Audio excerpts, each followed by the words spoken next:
Yo, Tomodachi, Daijoubu Kai, estamos aqui para mais um vídeo no canal. Estamos voltando com a nossa Sister Yokai. Saudades, quem tá com saudades aí?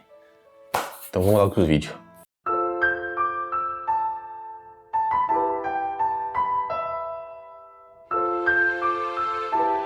Como estamos num clima de Copa, estou gravando esse vídeo aqui hoje, dia 24, né? Caramba, pera aí que eu tô tentando ver a data. Isso, 24/6. Esse vídeo deve sair dia 26. Mas amanhã o Japão joga. Se o Japão ganhou, o que aconteceu, eu vou botar na descrição do vídeo. Eu decidi falar sobre o Yatagarasu, né? Yokai, o ser mítico, né? Que, na maioria das vezes, ele pensa às vezes como Yokai, divindade, mas enfim. Já que ele tá no brasão ali, né? Do time do Japão. E na federação também, né, de futebol do Japão, eu decidi falar um pouco sobre ele. Antes de falar do porquê ele tá lá, vamos ver sobre o próprio Yatagarasu, né? Primeiro a origem do seu nome, não a origem, como é que é escrito? Nossa, tem tempo que eu não faço que eu até esqueço já.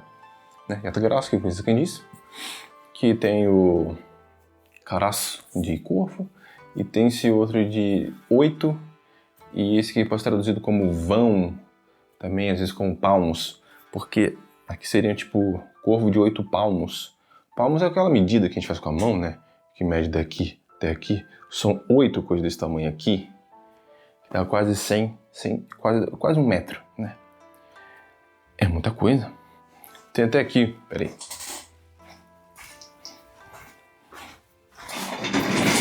Se não dá pra ver direito, mas eu tenho aqui a Shinai, ó. Eu tô em pé. Aqui não dá os 8 palmas, mas olha o tamanho disso aqui. Olha a altura. Se for do pé dele no chão até a cabeça dele, meu Deus, ele era muito grande mesmo. Era um colosso. Vou deixar aqui a Shinai. Cai não. Pronto. Que bicho enorme. Mas enfim. Ele normalmente é associado, como está no brasão do Japão, com o sol. E lendo sobre corvos e tal, na Ásia, China e Japão principalmente, é muito comum, desde muito tempo, dos primórdios, assim, né? E eu vi aqui uma teoria do porquê, às vezes, essa associação com corvos e coisas do tipo, que às vezes quando você observa o sol, às vezes você vê coisas pretas assim, pode ter visto a associação dessa coisa com corvos, que corvos são todos pretos, né? Então, isso pode ter visto algo, essa semelhança e ter associado corvo com o sol, né? Mas, voltando para o Japão, a associação do Yatagarasu com o sol é porque ele seria um mensageiro da deusa do sol, a Amaterasu, né? A Amaterasu. Então, vem a associação daqui. E também no início da lenda dele, eu já vou falar logo e depois explicar, né? Que uma das principais lendas sobre Yatagarasu seria ele guiando o imperador Dimo, seria o primeiro imperador do Japão, na sua jornada meio que para fundar o que seria o Japão.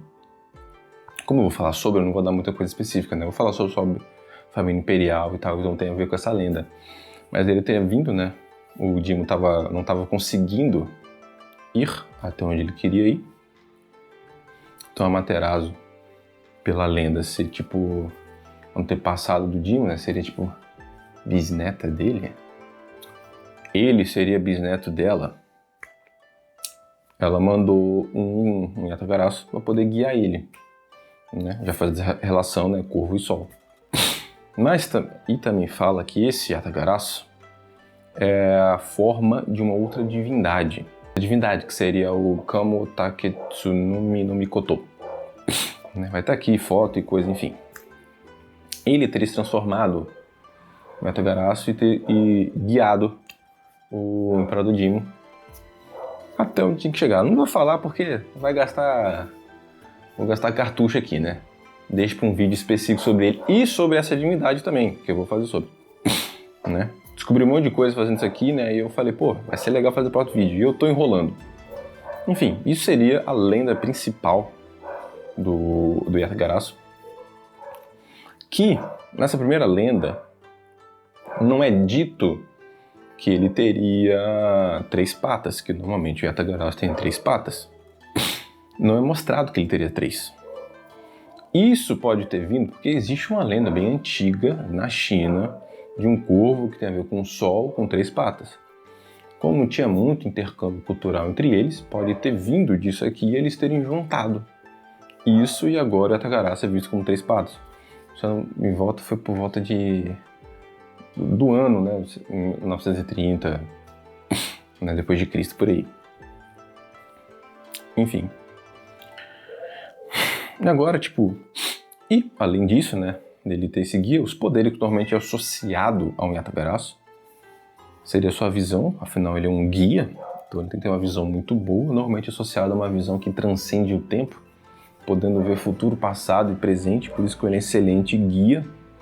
Além disso, as asas serem muito poderosas, conseguirem mover os ventos para guiar melhor. Tudo ele tem a ver mais com o guia, além do seu som, né, o canto do corvo, do Yata-Garasu, trazer inspiração, insight para quem consegue escutar, meio que vem aquela ideia do nada. Ele é sempre associado a esse tipo de coisa, ele é sempre visto como mais bondoso e como se fosse literalmente um mensageiro divino trazendo isso, né, aos humanos ou outros deuses menores, né? Então tem mais essa associação. E como ele tem a ver com o Sol, ele pega os seus poderes do Sol. Como o kryptoniano, né? O Superman, que tem essa energia do Sol, aí ele tem esses poderes, então quando tá de noite, ou um lugar sombrio que não tem essa luz solar, ele enfraquece. Seria esse o ponto fraco dele. Se ele não tiver Sol, como pegar essa energia do Sol, ele fica mais fraco.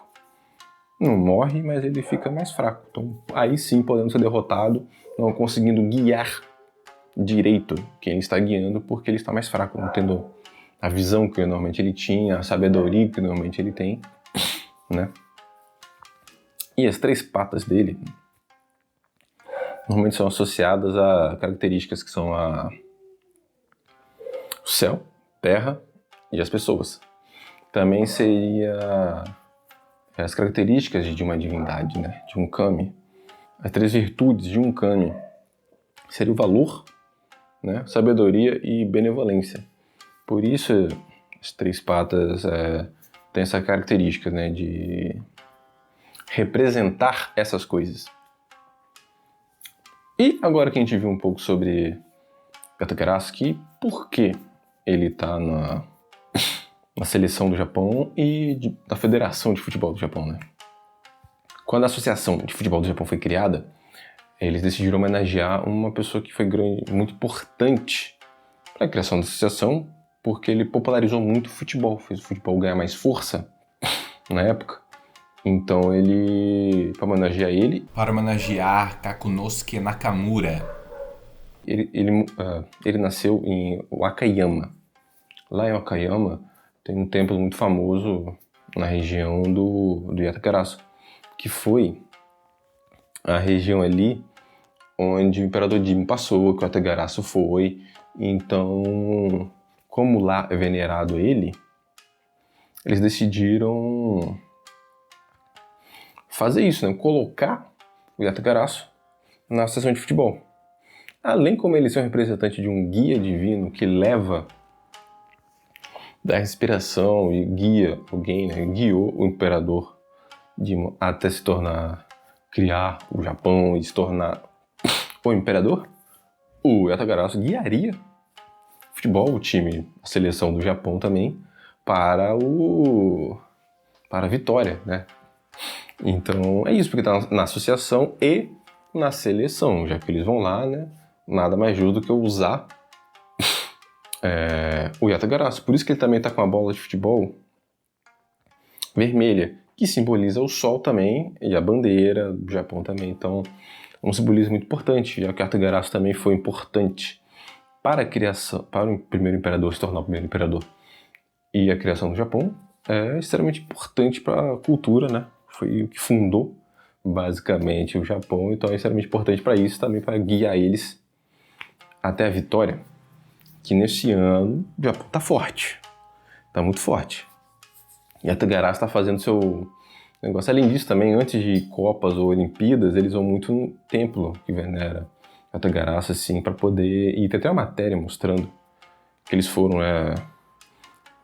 acho que por esse mês foram lá, tá aqui. Vai estar por essa matéria, vai estar na minha cara, vocês não estão vendo o que eu tô fazendo. E eu vou deixar o link na descrição também, todas as coisas que eu peguei também. Isso é bem interessante, como eles utilizaram isso, a lenda do Yatagarasu ali, e colocar no brasão do Japão. Também pelo motivo da pessoa. Vou fazer um vídeo sobre a história dele também. Disso eu também vi que o emblema do Japão foi... Eles usaram a primeira vez esse emblema em 1930, 31, por aí. Vou deixar aqui qualquer coisa se eu tenha me enganado. Mas, além da seleção do Japão também, ele é usado na... Yatagarasu também aparece em outros locais como Yu-Gi-Oh!, né? Na cartinha de Yu-Gi-Oh! Que tem várias coisas. Tem no jogo Nioh também. 1 e o 2 tenho certeza que ele aparece, o 3 não joguei ainda. Tô jogando 2, muito bom. Em outros animes, com outras interpretações, tem no Noragami. E também, até em Kimetsu, aqueles corvos que estão lá, né? Com os... Esqueci o nome. Os Terminadores, né? Porque eu tô com o nome em inglês na cabeça do negócio. Tem os corvos usam para comunicação, né? Para levar essa comunicação e também para guiar, porque os corvos levam até onde eles têm que ir na missão, essas coisas. Então tem essa coisa de guiar também alguém até o seu objetivo. E isso, sobre Yatagarasu, meio curto, aproveitando o hypezinho do Japão.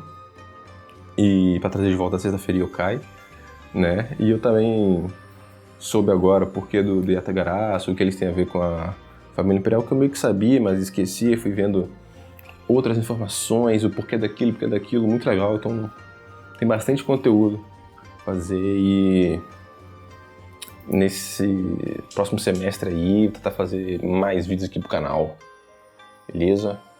Então é isso. Se inscreva no canal aí, tempo que eu não gravo vídeo direito, isso aí. Então até próximos amigos. Diz o que acharam, vocês já conheciam, onde Yatagarasu aparece em outras coisas, agora sim, falou.